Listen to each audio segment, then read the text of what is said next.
নমস্কার, আমি মঞ্জু ভট্টাচার্য। আমার গ্রন্থপাঠ আসরে আপনাকে স্বাগত জানাচ্ছি।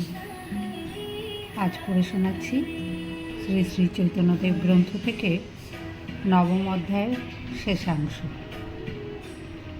গোবিন্দের মুখে প্রভু সে বার্তা শুনিল, আর দিন আসি প্রভু কহিতে লাগিল, কাহা বস্তু খাও সবে আমারে না দেও কেন?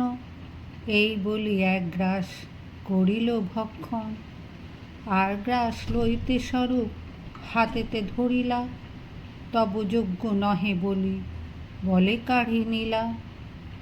প্রভু বলে নীতি নীতি নানা প্রসাদ খাই, ওইছে স্বাদ আর কোনো প্রসাদ না পাই। এই মতো মহাপ্রভু নানা লীলা করে, রঘুনাথের বৈরাগ্য দেখি সন্তোষ অন্তরে। একসময় শঙ্করানন্দ সরস্বতী নামক জনৈক সন্ন্যাসী তীর্থ পর্যটনান্তে পুরী আসিয়া ব্রজভূমির পুণ্য স্মৃতিস্বরূপ এক গোবর্ধন শিলা ও একগাছি গুঞ্জামালা চৈতন্যদেবকে উপহার দিয়াছিলেন। প্রায় 3 বৎসরকাল উহা তাহার নিকট পরম আদর যত্নে রক্ষিত ছিল। রঘুনাথের নিষ্ঠা ভক্তিতে প্রসন্ন হইয়া উপযুক্ত অধিকারী বুঝিয়া সেই প্রিয় বস্তু দুইটি তাহাকে দান করিয়া প্রভু কহে, এই শিলা কৃষ্ণের বিগ্রহ, ইহার সেবা করো তুমি করিয়া আগ্রহ। এই শিলার করো তুমি সাত্ত্বিক পূজন, অচিরাতে পাবে তব কৃষ্ণ প্রেমধন। এক পূজা জল আর তুলসী মঞ্জরি, সাত্ত্বিক সেবায় শুদ্ধভাবে করি। 2 দিকে পত্র মধ্যে কোমল মঞ্জরি, এই মতো অষ্টমঞ্জরি দিবে শ্রদ্ধা করি। চৈতন্যদেবের নিকট হইতে গোবর্ধন শিলাসহ গুঞ্জামালা এবং শ্রীকৃষ্ণ সেবা পূজার সাত্ত্বিক বিধান প্রাপ্ত হইয়া রঘুনাথের উল্লাসে সীমা রহিল না। তিনি অমূল্য নিধি জ্ঞানে পরম আগ্রহে উহা কুঠিয়াতে লইয়া গিয়া প্রাণ মন ঢালিয়া তদ্গত চিত্তে সেবা পূজা করিতে লাগিলেন। রঘুনাথের সৌভাগ্য দেখিয়া দামোদর স্বরূপও খুব খুশি হইয়াছিলেন এবং সেবা পূজার জন্য 1 বিতস্তি 2 কাপড় পিঁড়া একখানি স্বরূপ দিলেন কুঁজা আনিবারে পানি। মহাত্যাগী ভক্ত রঘুনাথ এইরূপে আড়ম্বরহীন অপূর্ব সাত্ত্বিক সেবা পূজা করিয়া অন্তরে পরম আনন্দ সম্ভব করিতেন। জল তুলসীর পূজায় তার যত সুখোদয়, ষোড়শোপচার পূজায় তত সুখ নয়। এইরূপে কিছুকাল সেবা পূজা চলিবার পর একদিন স্বরূপকে রঘুনাথ বলিলেন, অষ্টকৌরীর খাজা সন্দেশ কর সমর্পণ, শ্রদ্ধা করি দিলে সেই অমৃতের সম। স্বরূপের অভিপ্রায় অনুযায়ী তদবধি গোবিন্দ প্রত্যহ অষ্টকৌরীর খাজা সন্দেশ যোগাইতেন এবং প্রেমে পুলকিত রঘুনাথ তাহা গোবর্ধন ধারীকে নিবেদন করিয়া আনন্দ সাগরে ভাসিতেন। রাজৈশ্বর্যে প্রতিপালিত যুবক রঘুনাথের কঠোর বৈরাগ্য, অদ্ভুত তিতিক্ষা, চিত্তের একাগ্রতা ও সাধন ভজনে নিষ্ঠা দেখিয়া লোক বিস্মিত হইত। শ্রী চৈতন্য চরণ আশ্রয়পূর্বক দামোদর স্বরূপের উপদেশ অনুযায়ী তিনি নিজ জীবনকে নিয়মিত করিয়া ত্যাগ তপস্যার চরম আদর্শ অনুসরণ করিয়াছিলেন। অনন্ত গুণ রঘুনাথের কে করিবে লেখা, রঘুনাথের নিয়ম যেন পাষাণের রেখা।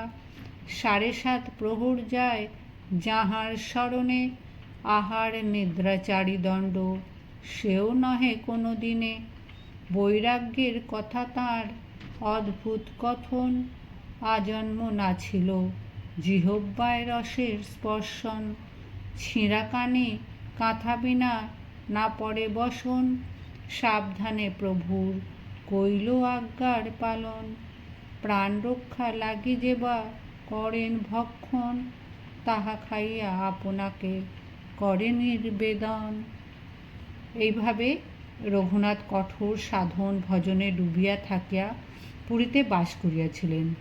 চৈতন্যদেবের অন্তলীলায় স্বরূপে সঙ্গে তাহাকে সেবা করিবার সুযোগও রঘুনাথের ভাগ্যে ঘটিয়াছিল। চৈতন্যদেবের তিরোভাবের পর স্বরূপ যে কয়দিন বর্তমান ছিলেন ততদিন রঘুনাথ তাহার সেবা করিয়া পুরীতেই বাস করেন। তাহার অন্তর্ধানের পর তিনি ব্রজে অবস্থান করিয়াছিলেন। সে সময়ও তাহার অদ্ভুত ত্যাগ তপস্যার কথা শুনিয়া বিস্ময় জন্মে। অন্ন জল ত্যাগ কইল অন্ন কথন, পল 2-3 মাঠা করেন ভক্ষণ, সহস্র দণ্ডবধ করিলয় লক্ষ নাম, 2 সহস্র বৈষ্ণবে করে নিত্য প্রণাম। রাত্রি দিনে রাধাকৃষ্ণের মানসে সেবন, প্রহরেক মহাপ্রভুর চরিত্র কথন, 3 সন্ধ্যা রাধাকুণ্ডে আপতিত স্নান, ব্রজবাসী বৈষ্ণবে করে আলিঙ্গন দান, সার্ধ সপ্ত প্রহর করে ভক্তির সাধনে, 4 দণ্ড নিদ্রা সেহ নহে কোনো দিনে।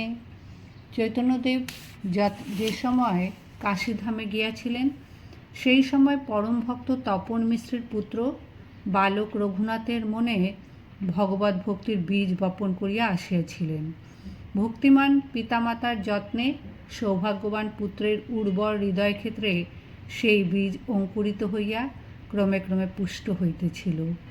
যৌবনে পদার্পণ করিয়া রঘুনাথ সংসারে বীতস্পৃহ হইলেন এবং ভগবত ভজনে কাল কাটাইবার আশায় পুরীতে চৈতন্যদেবের চরণ প্রান্তে আসিয়া উপস্থিত হইলেন। রঘুনাথকে দেখিয়া তাহার খুব আনন্দ হইল।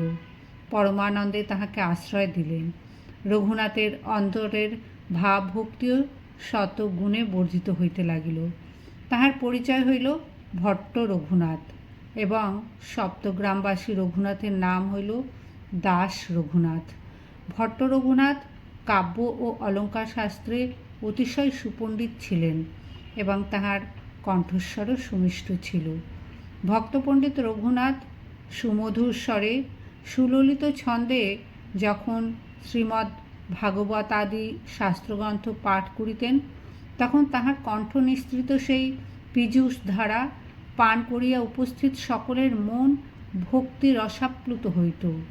চৈতন্যদেবও তাহার সুমিষ্ট কণ্ঠে বিশুদ্ধ রাগে তাল মান লয়ে গভীর ভাবোদ্দীপক গীতি কবিতা নাটক ও শ্রী ভাগবত আদি ভক্তিশাস্ত্র শুনিয়া অতিশয় প্রীতি লাভ করিতেন।